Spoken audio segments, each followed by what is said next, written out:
자, 이번 시간에는 정신건강증진법에 대해서 살펴보겠습니다. 정신건강증진법은 출제비중 영순이다 라고 알고 가시면 됩니다. 1995년에 제정되어서 시행되었던 정신보건법이 2017년 5월 말일부터 이렇게 정신건강증진법으로 해서 전면 5월 29일로 이제 전면 5월 말부터 전면 시행되는 거죠. 그래서 바뀌어진 영역은 역시 출제되겠다 라고 이렇게 여러분들이 보시면 됩니다. 그래서 이 정신건강증진법에서 먼저 출제 대상으로 할 수 있는 것이 바로 이 정신건강증진의 기본 이념이 되겠는데, 기본 이념 거기 보시면 기본 이념 1번 보시면 모든 국민은 보호받을 권리가 있다. 정신질환으로부터 보호받을 권리를 가진다. 또 그러면 모든 정신질환자는 인간으로서 존엄과 가치를 보장받고 치유적으로 치료를 받을 권리를 가진다.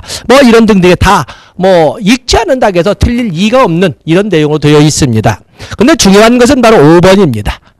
거기 중요 표시하시고, 정신질환에 대해서는 2번 또는 입소를 취소하기 위하여 2번이나 입소를 취소하기 위하여 지역사회 중심의 치료를 우선적으로 고려해야 하고, 바로 거기다 줄을 치셔야 됩니다.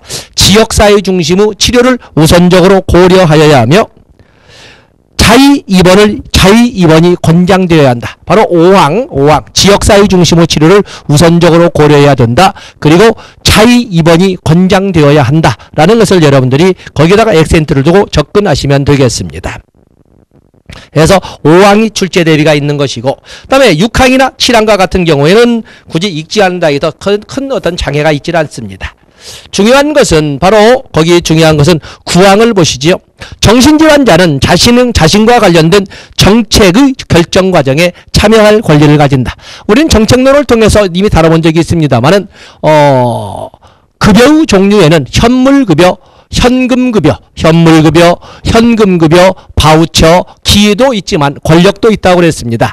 그런 것처럼 이런 장애인 복지법에도 나왔지만 역시 정신건강증진법에 나와 있지요.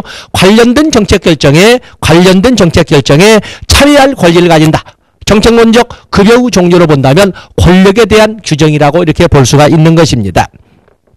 그 다음에 정신질환자의 개념이 나와 있는데, 정신질환자의 개념 정도는 우리가 알고 갑니다. 정신질환자란 망상, 환각, 사고, 기분의 장애로 인하여 독립적으로 일상생활을 영위하는데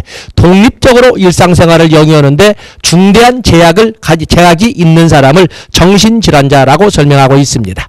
그래서 다양한 정의가 언급되어 있지만 여러분들이 여기에서 가져야 할 것은 먼저 암기로서 정신건강증진실에는 무엇이 있느냐. 자, 정신건강증진실을 먼저 암기를 하고 그리고 진행을 하도록 하겠습니다.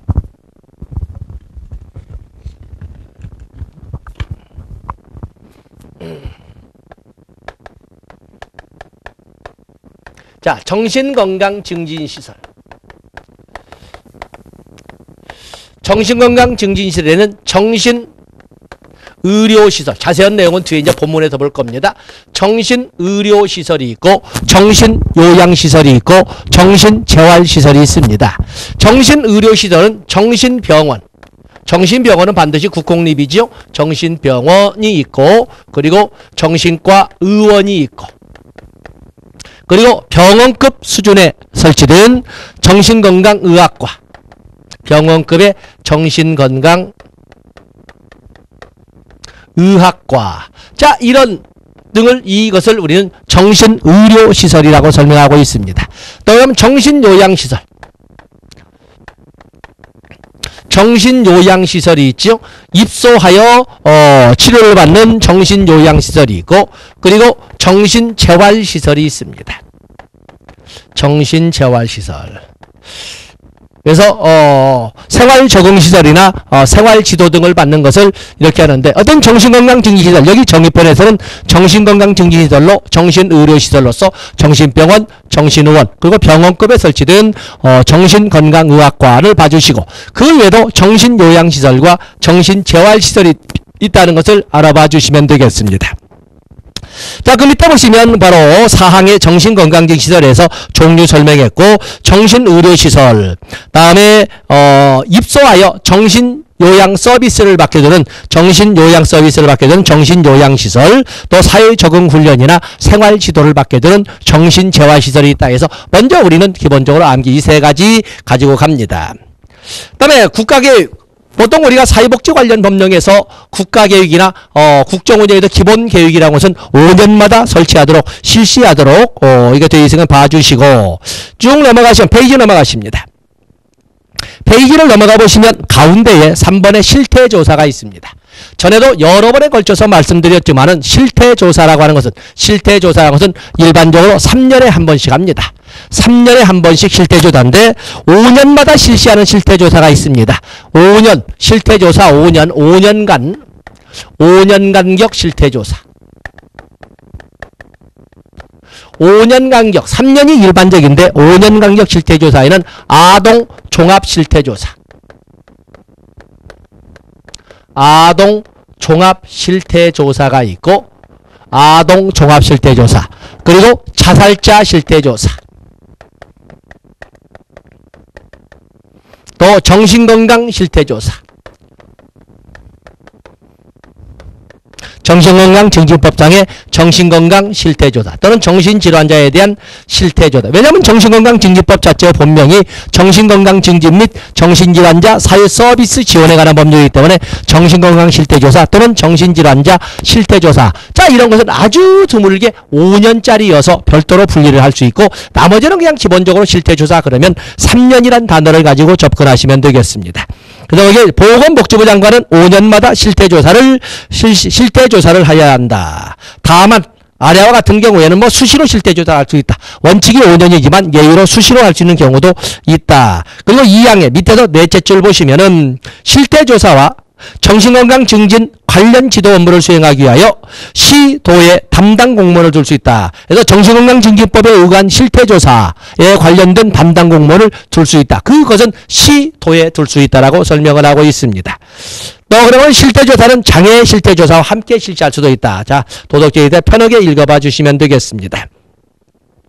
다음에 오른쪽 페이지에 보시면 다른 내용들 쭉 보시되 6번에 정신건강의 날 나와 있죠. 정신건강의 날에서 정신건강의 중요성을 환기하고 정신질환에 대한 편견을 해소하기 위하여 매년 10월 11일 정신건강의 날로 한다.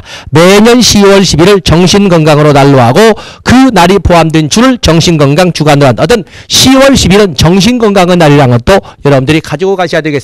10월 10일은 정신건강의 날이다 봐주십니다. 넘어가십니다.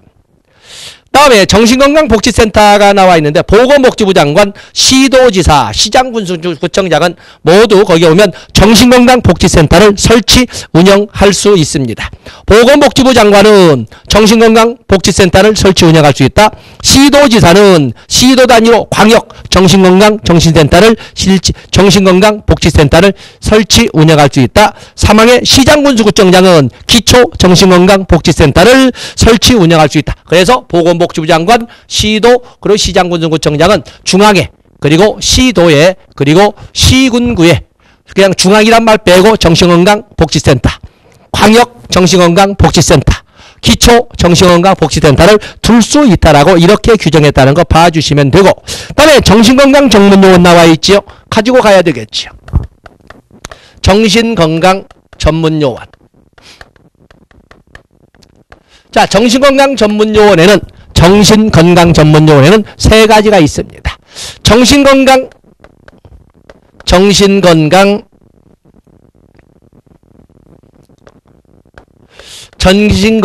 간호사, 정신건강 임상심리사, 그리고 정신건강 사회복지사.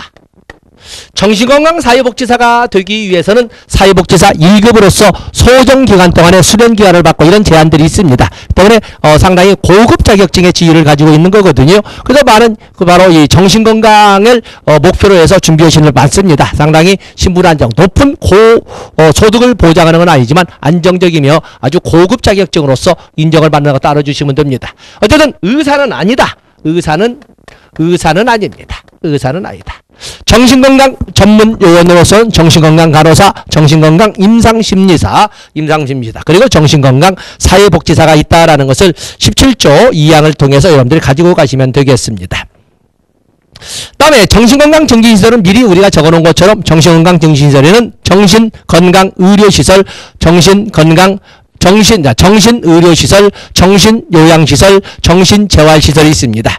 먼저 정신건강정진시설 중에 정신의료시설에는 정신병원과 정신과 의원과 그리고 병원급 수준에 설치된 정신건강의학과 있지 않습니까?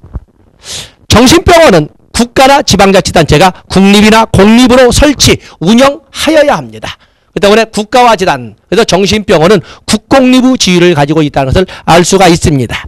그래서 나와 있지요. 그래서 국가와 지방자치단체는 국공립으로 정신병원을 설치, 운영하여야 한다. 기속행위로 정해져 있습니다. 기속행위로. 그에 비해서 정신요양시설은 입소시켜서 정신요양 서비스를 받도록 하는 정신요양시설은 당연히 사회복지사업법의 원칙에 의해서 국가나 지방자치단체가 시설은 설치 운영하여야 합니다. 그러나 국가나 지방자치단체 의무자가 정신요양시설을 설치 운영하고자 할 때에는 바로 특별자치시장, 특별자치도지사, 시장, 군수구청장으로부터 허가를 받아야 합니다. 다시 정리하겠습니다. 그래서 우리가 앞에서는 정신건강정진시설을 가지고 그냥 종목만 설명을 했지만 다시 한번 정신건강정진시설을 정리해 보겠어요. 정신건강증진시설. 앞에는 종목만 적었는데 이런 종목을 빼고 첫 번째 정신의료시설이 있잖아요. 정신의료시설이 있습니다. 정신의료시설은 정신병원이나 정신과 의원이나 병원급의 정신건강의학과가 존재를 하는데 정신의료시설 중에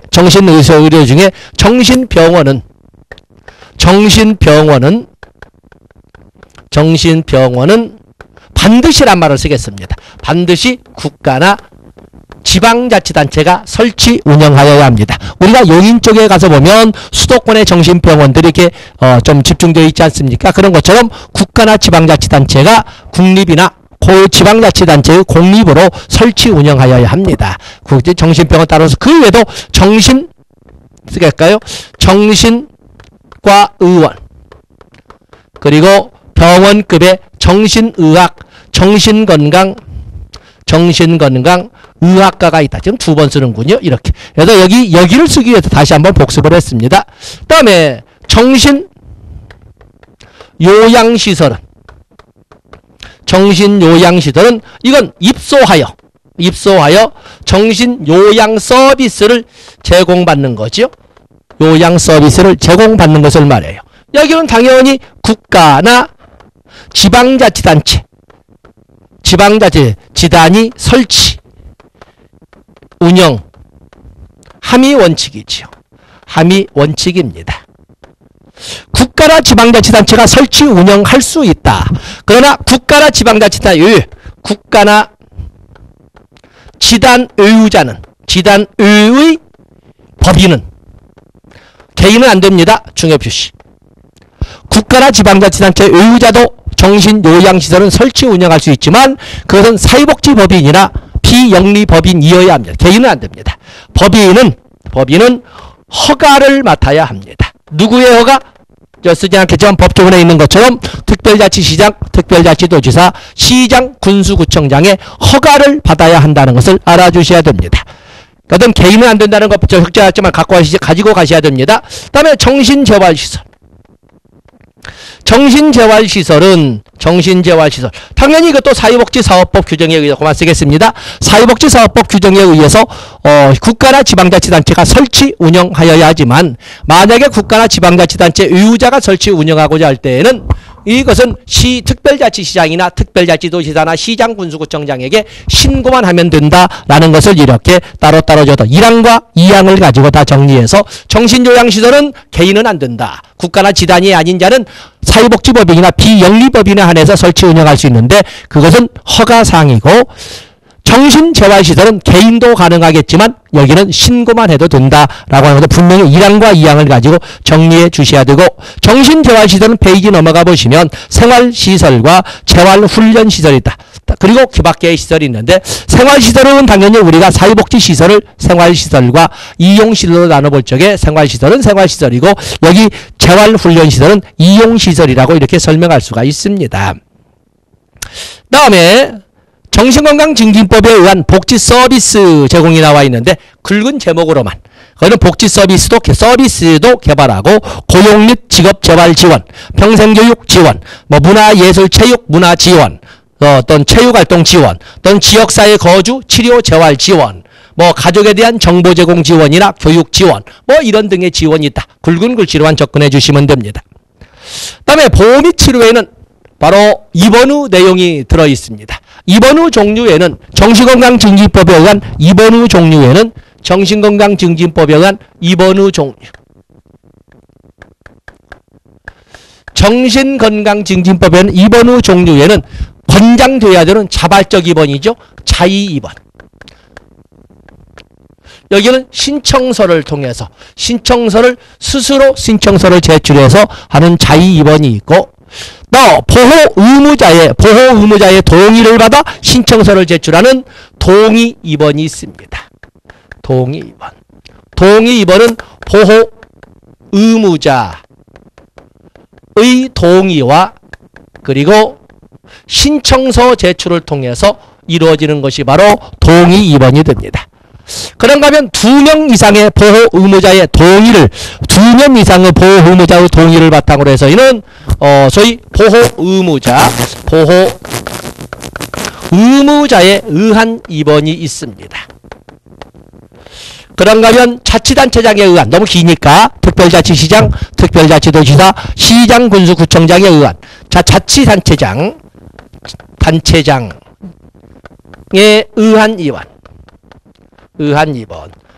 여기는 광역은 아닙니다. 시도지사는 아닙니다. 특별자치시장, 특별자치도지사, 시장, 군수구청장에 의한 입원이라는 것이고, 그리고 응급 입원이 있습니다. 3일 이내로 응급 입원이 존재를 합니다. 이런 것처럼 정신건강증진법에는 종래의 정신보건법과는 달리 하나가 더 드러난 거죠. 동의 입원이. 그래서 자의입원, 동의 입원, 보호 의무자에 의한 입원, 자치단체장에 의한 입원, 응급 입원이 있다. 자, 이 내용을 또 법조문으로 보도록 하겠습니다. 거기 자의입원 나와 있죠. 자의입원. 정신질환자나 정신건강상 문제가 있는 사람은 신청서를 장에게, 정신의료기관의 장에게 제출함으로써 자의입원 등을 할 수가 있다. 최소한 거기 사망해 보시면, 물론 자의입원한 사람은 수시로 퇴원을 요청할 것이고, 퇴원을 신청하게 되면 바로 퇴원을 신청해야 되지만, 만약에 자의입원한 사람이 퇴원을 신청하지 않으면 적어도 2개월 단위로 퇴원 여부를 확인해야 된다. 2개월 단위로 퇴원 여부를 확인해야 된다. 다음에 오른쪽에 보시면 동의입원, 보호 의무자의 동의를 받아 신청서를 제출하는 방식으로 동의입원이 있습니다. 동의입원. 만약에 이 동의입원한 사람이 소위 퇴원 등을 신청했을 경우에는, 퇴원 등을 신청을 했을 경우에는 72시간의 여분을 주고 소위 보호 의무자의 동의나 이런 것을 확인을 해 주셔야 됩니다. 그래서 이 항에 보시면 정신의료기관의 장은 동의 입원을 한 정신질환자가 퇴원 신청을 했을 적에는 역시 자의입원과 똑같이 곧바로 퇴원을 해 주지. 왜냐하면 자의입원과 동의입원은 신청이 있을 경우에는 곧바로 퇴원을 해 주는 것이 원칙입니다. 다만 정신질환자가 보호 의무자의 동의를 받지 아니하고 퇴원을 신청한 경우, 보호 의무자의 동의를 받지 않고 퇴원을 신청한 경우에는 정신건강의학과 전문의 진단 결과 필요성이 있다고 할 적에는 72시간의 연장을 이끌어갈 수 있다라고 지금 설명하고 있습니다. 그리고 또한 사항에 보시면 자의입원이나 동의입원은 적어도 자의입원과 똑같이 2개월 단위로 퇴원 여부를 확인해야 된다라고 설명을 했습니다.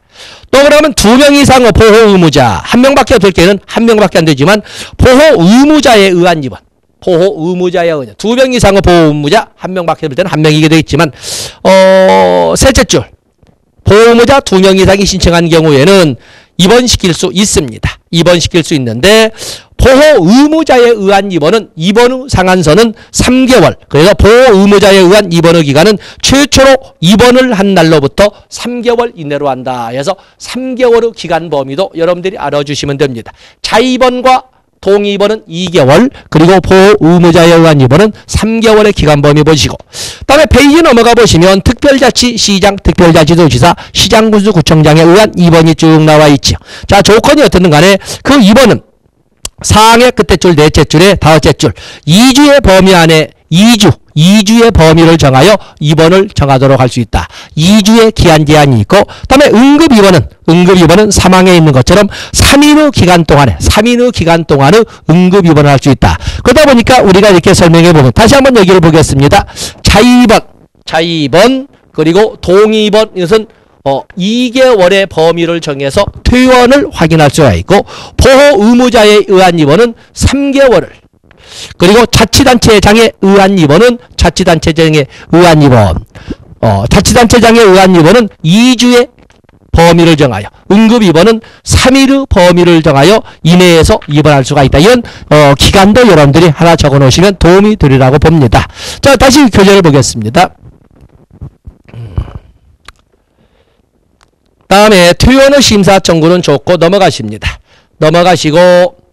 쭉 넘어가 보시고, 다음 페이지에 오면 5번의 오른쪽 페이지 권익보호가 나와 있습니다. 권익보호. 뭐 이랑을 아시는 거고, 누구나 정신질환자, 그 보호 의무자 또는 보호를 하고 있는 사람의 동의를 받지 않고서는 정신질환자에 대하여 녹음, 녹화, 촬영해서는 안 된다라고 되어 있습니다. 그리고 인권교육 나와 있지요. 정신건강증진시설의 종사자는 인권교육을 받아야 한다. 자, 그 정도 보시면 되겠습니다. 어쨌든 정신건강증진법은 최근에 이렇게 바뀌어서 시행이 되기 때문에 당연히 출제되고자 준비가 되었다라고 볼 수가 있습니다. 그래서 기본 이념 그리고 이번의 종류 정도는 여러분들이 봐주시고, 그리고 판서한 것처럼 정신건강증진시설 3가지, 또 기본상식으로 정신건강전문요원 3가지 이렇게 봐주시면 됩니다. 자, 이번에는 우리가 치매관리법을 보겠는데, 치매관리법은 2011년도에 만들어진 재정 시행된 이런 법이 되겠는데, 거기 보면 치매의 개념, 다음 페이지 넘어가 보면 치매는 이미 우리가 노인복지법에도 본 적이 있습니다만 후천적 다발성 장애다라는 거 가지고 갈 수가 있습니다. 후천적 다발성 장애다. 4번에 보시면 치매 극복의 날이 나와 있습니다. 거기 보면 9월 7일 사회복지의 날을 거쳐서 9월 21일에 치매 극복의 날이 나와 있습니다. 9월 21일에 치매 극복의 날이 있다. 다음에 거기 치매 연구 사업 등이 오른쪽 페이지 3번으로 나와 있는데, 치매 연구 사업 등의 여러 가지 연구 사업도 있고, 그리고 치매 검진 사업도 있지만, 지금 최근에 문재인 정부에서는 경증 치매, 물론 우리가 노인장기요양보험법에 의해서 요양등급 5등급에는 경증치매가 들어가 있는데, 문재인 정부에 들어와서 경증치매에 대한 의료 보장의 범위를 좀 더 확대시킨 이런 발표가 지금 나오고 있지요. 상당히 바람직 같다고 봅니다. 어쨌든 이 치매에 대해서 페이지 넘어가서 왼쪽 페이지 보면 중앙치매센터, 광역치매센터, 치매상담센터가 있습니다. 보건복지부 장관은 중앙치매센터를, 그리고 시도지사는 광역치매센터를 설치 운영할 수 있습니다. 그에 비해서 시군구에는 치매센터가 아니라 치매상담센터를 두는데, 시군구 어디에 두느냐? 시군구 보건소에 둔다는 것을 여러분들이 알고 있어야 되겠습니다. 시군구 관할보건소에 치매상담센터를 설치 운영한다라는 걸 그걸 봐주시면 되겠습니다. 다음에 오른쪽 페이지에 보시면, 거기 비용의 지원, 국가와 지방자치단체는 치매관리사업을 수행하는 자에 대하여 비용의 전부 또는 일부를 지원할 수 있다는 걸 봐주시면 됩니다. 다음에 3절 사회복지공동모금회법이 나와 있습니다. 사회복지공동모금회가 만들어지는 것은 1994년에 성금유용 사건이 사회적 파장을 워낙 크게 일으켜서 1997년에 사회복지공동모금법이 제정되었던 겁니다. 바로 이 사회복지공동모금법에 의해서 1998년부터 16개 시도 단위의 사회복지공동모금회가 설치가 된 겁니다. 그랬던 것을 1999년에 사회복지공동모금법을 사회복지공동모금회법으로 바꾸면서 16개 시도 단위의 사회복지공동모금회가 중앙에 일원화된 사회복지공동모금회로 바뀌면서 16개 시도에는 지회 단위로 지회가 설치가 되는 겁니다. 그래서 이제는 일원화된 중앙에 있는 하나의 사회복지공동모금회를 중심으로 시도에는 지회를 설치하고 있는 것입니다. 자, 그런 연역을 보시면서 바로 법으로 들어갔습니다. 어떤 사회복지공동모금의 기본원칙 다 아시는 거지만, 거기 2번에 1번 기부하는 자의 의사에 반하여 기부금품을 모집해서는 안 된다. 다 것이지요? 다 좋습니다. 또 그런가 하면 페이지 나오면 배분은 반드시 공개하여야 한다. 우리는 사회복지 공동모금의 특징 그러면은 거기에 지역사회 기반, 전국적 협조도모, 그리고 일원화, 효율성, 그리고 공개가 나와 있지. 특히 배분은 반드시 공개해야 됩니다. 그래서 배분 객관적 기준에 따라 효율적으로 이루어지도록 하고 그 결과를 공개해야 된다. 공개란 특징 우리가 봤습니다. 다음에 사회복지 공동모금의 사회복지 법인으로 하는 거죠. 법인으로 하는데 법인은 당연히 사회복지 사업법에 보면 사회복지법인은 시도지사의 허가사항 하에입니까. 그런데 여기는 정관을 작성하여 보건복지부 장관의 인가를 받아 등기함으로써 설립된다 해서 여기는 보건복지부 장관의 인가사항이라는 것을 3번에 줄쳐 놓으셔야 됩니다. 사회복지 공동모금에는 4개의 업무를 핵심 업무로 하고 각각의 업무를 담당하는 실행분과위원회 4개를 두고 있는데 바로 그것이 쭉 내려오면 분과실행위원회가 있지요. 분과실행위원회 해서 거기 보면은 기획분과실행위원회, 홍보분과실행위원회, 모금분과실행위원회, 배분분과실행위원회 이렇게 4개가 있음으로써 사회복지 공동모금의 핵심 또는 중심사업은 기획, 홍보, 모금, 배분이라고 이렇게 설명해 볼 수가 있는 것입니다. 그러다 보면은 뭐가 되는 분과실행위원회는 3번입니다. 위원장 1명을 포함해서 20명 이내의 위원으로 구성된다. 뭐 이렇게 되어 있고 모금분과와 배분분과는 그 숫자를 넘을 수도 있다라고 설명을 했습니다. 임기는 2년 연임할 수 있다. 그런데 중요한 것이 있습니다.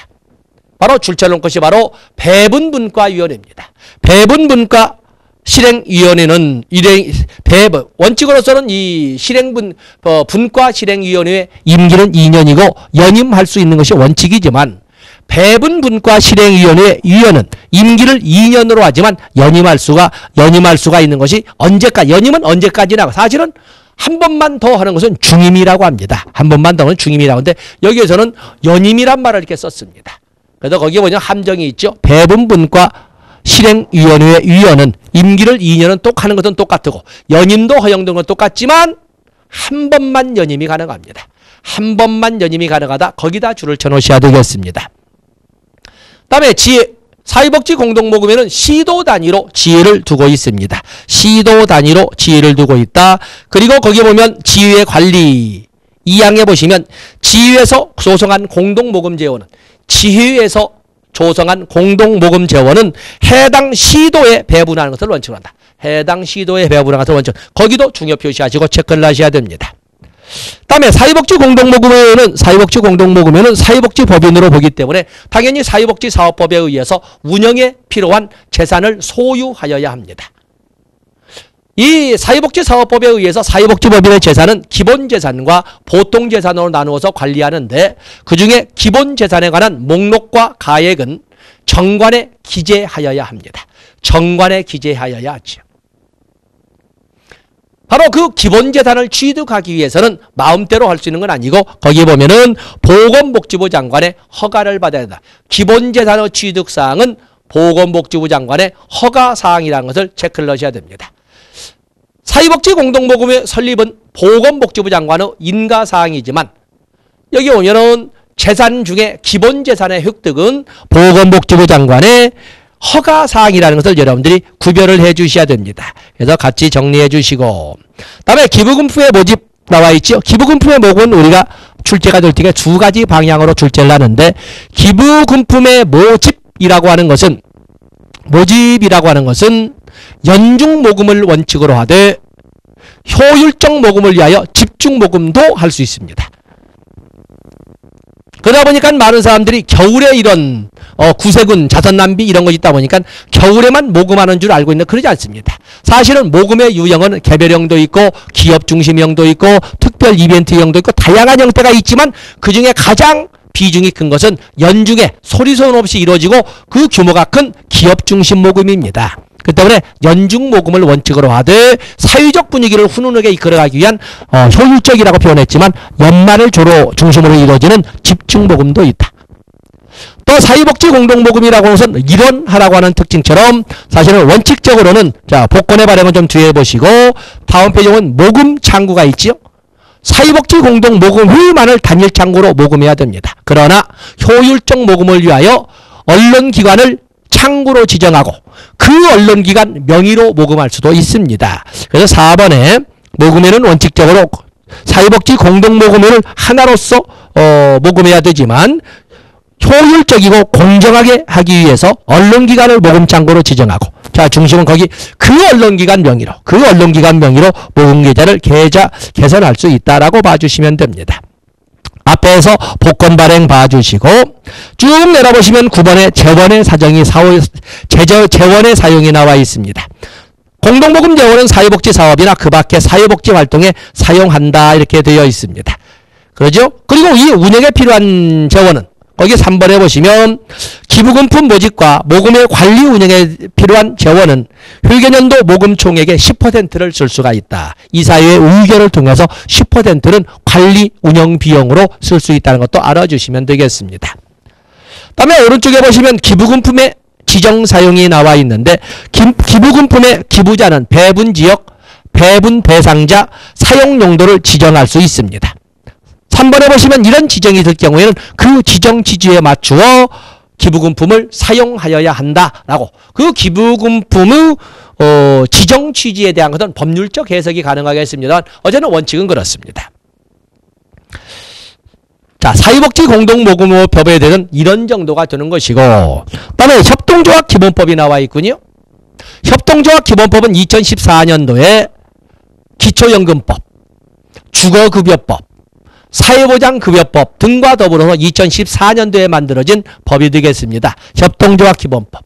협동조합과 사회적 협동조합에 대한 일반론을 이렇게 정리해 놓은 것이 되겠는데, 당연히 우리에게 중심적으로 출제되는 것은 일반적인 이런 그 적용 규정과 사회적 협동조합에 대한 내용이 되겠습니다. 그래서 이 중에 몇 가지만 체크를 해보신다면, 거기 보시면 사회적 협동조합이란 뭘까? 2조의 3번, 3호를 보면 사회적 협동조합이란 협동조합 중 지역 주민들의 권익, 복리 증진에 관련된 사업을 수행하거나 취약계층에게 사회 서비스나 일자리를 제공하는 등 영리를 목적으로 하지 않는 협동조합을 사회적 협동조합이라고 합니다. 다 좋고 4조의 2항을 보시면 사회적 협동조합은 비영리법인으로 합니다. 협동조합은 영리법인, 협동조합은 법인으로 하되 사회적 협동조합은 비영리법인으로 한다라는 것을 알아주시면 되겠습니다. 다음에 기본원칙을 보시면, 기본원칙을 보면 뭐 1항을 알 수 있고 2항, 협동조합이든 사회적 협동조합이든 이들은 자발적으로 결성하고 공동으로 소유하고 민주적으로 운영해야 된다. 자발적 결성, 공동소유, 민주적 운영이란 이 세 개의 규제를 가지고 사회적 협동조합을 설명할 수가 있습니다. 사망 당연한 내용이겠지만, 사망과 그리고 구조는 다양한 내용이겠지만 어쨌든 거기 투기를 목적으로 하는 행위 해서는 안 되겠지요. 또 일부 조합원만의 이익을 위해서 움직이는 행위 안 되겠지요. 알면지만 한번 접근 봐야 됩니다. 그리고 공직선거에 관여해서는 안 됩니다. 구조에 나와 있지요. 공직선거에 관여해서는 안 된다는 것을 알아주시면 됩니다. 다음에 15조 협동조합의 설립 신고를 배경지식으로 해서, 협동조합의 설립 신고를 배경으로 해서 여러분들은 사회적 협동조합의 설립인가 85조를 보셔야 되겠습니다. 85조.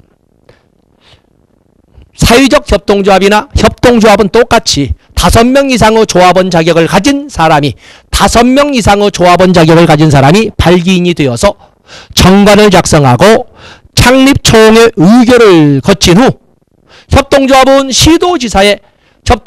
시도지사에게 신고를 하면, 협동조합은 시도지사에게 신고를 하게 되면 설립이 되지만, 여기 사회적 협동조합은 기획재정부 장관의 인가를 받아 설립할 수가 있는 겁니다. 5명 이상의 조합원 자격을 가진 발기인이 정관을 작성하고 창립총회 의결을 거친 후 보건복지부 장관의 인가를 받아 설립할 수가 있습니다.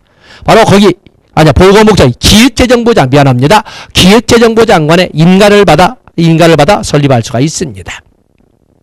2항에 보시면 사회적 협동조합은 창립총회 의사는 창립총회 개의 전까지 발기인에게 설립 동의서를 제출한 자 과반수 출석과 출석자 3분의 2의 찬성으로 의결한다. 과반수 아닙니다. 과반수 출석과 출석자 3분의 2의 찬성으로 의결한다는 것을 꼭 봐주셔야 되겠습니다. 다음에 그와 관련되어서 우리가 보는 것이 왼쪽 페이지로 다시 오셔서 거기 보시면 거기에 보면은 거기 보면 23조를 보시면 되겠다. 나란히 해서 왼쪽으로 가서 보시면 23조 나와 있죠.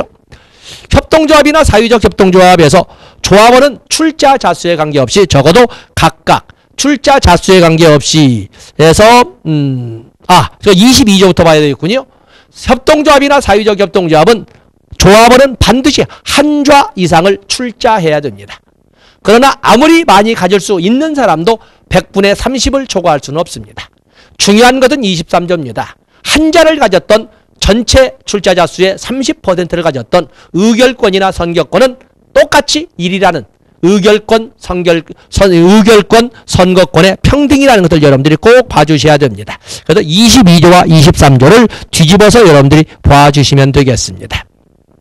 나머지 여러 가지 내용이 있지만 적어도 여러분들이 뭐 법조문이기 때문에 쭉 나열해냈습니다만 그중에 조금 전에 제가 체크한 정도만 가지고 가신다면 문제를 풀거나 여러분들이 합격을 하는데 오히려 우리가 법제로 내서 점수를 배정하는 것에 대해서는 아주 큰 도움이 되리라고 이렇게 보겠습니다. 그래서 욕심을 버리시면 합격하고 욕심을 과하게 내시면 오히려 손해를 볼 수가 있는 것이 1급이어서 제가 권하는 대로 좀 따라줬으면 좋겠습니다. 고맙습니다. 합격을 기원합니다.